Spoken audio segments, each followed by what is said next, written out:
خواتین اسلام میں ایک بڑا اہم نام حضرت ام ایمن کا ہے، جس کے بارے میں حضور علیہ الصلوۃ والسلام فرمایا کرتے تھے، ام ایمن میری ماں کے بعد میری ماں لگتی ہے۔ حضرت ام ایمن جو تھی یہ حضرت عبداللہ کی، جو حضور علیہ الصلوۃ والسلام کے والد محترم ہیں، ان کی یہ خادمہ تھی۔ تو ان کے وصال کے بعد حضرت سیدہ طیبہ طاہر حضرت آمنہ سلام اللہ علیہا کی خدمت میں آ گئی،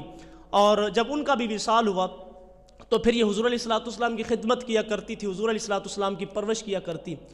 حضرت ام ایمن کا نکاح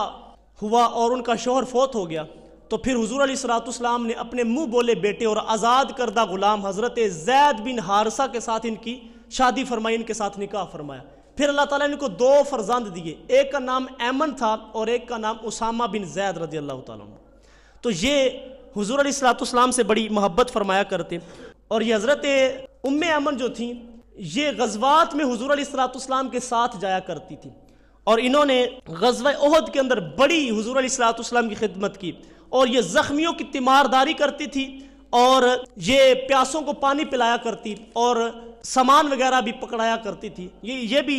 دین کا اس طرح کام کیا کرتی تھی۔ تو حضرت ام ایمن حضور علیہ الصلوۃ والسلام فرماتے ہیں کہ یہ میری والدہ کے بعد میری ماں لگتی ہے، حضور علیہ الصلوۃ والسلام کو ماں ماں کہہ کے بلایا کرتے تھے۔